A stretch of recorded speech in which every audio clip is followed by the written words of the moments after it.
Have you ever actually tested tape measure standout? I'm about to do it. So if you don't know what standout is, it's basically how far can you extend a tape measure before it buckles. Now, I picked this up the other day, and this has a crazy claim on here. This is a 25-foot tape measure. It says longest reach, straightest standout, 18-foot reach.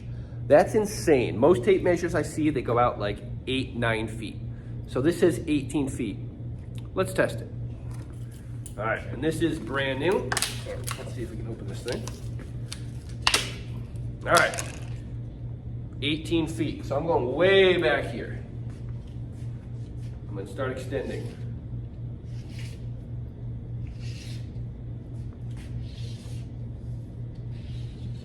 All right, we are at 10 feet, 11 feet.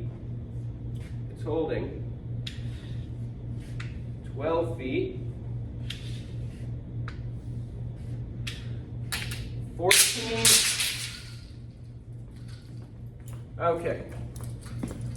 So I got to 14 feet. It says 18 on the package. So let's see if Husky can stand up to their claim a little bit better. So here's the Husky one, 25-foot tape measure. This one only advertises at 12 feet. So while that's not as long as this one just did at 14, the one that advertises 14 is making a much bigger claim. So let's see if this one can do what it says it can do, if I can open it.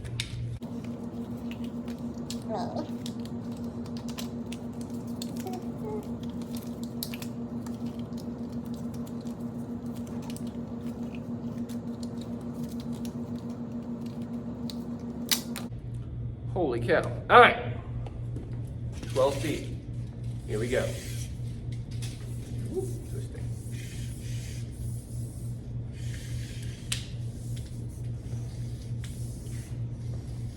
We are at 8 feet, 9 feet right there.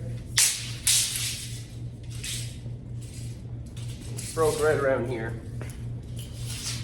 10 feet. So both of these actually came up a few feet short of what they claimed. When it comes down to the Milwaukee versus the Husky 25-footer, the Milwaukee definitely has better standout. It's also crazy heavy, but it's also a very wide tape measure. So I'm gonna kind of compare the two here. You can see that Husky one, or the Milwaukee one, is a bit wider. And it actually advertises on here as wide blade and magnetic. So if that's what you're looking for. If you want to spend a little extra money, I say go with the Milwaukee. You want something that is a solid tape measure, a little bit cheaper, go with the Husky.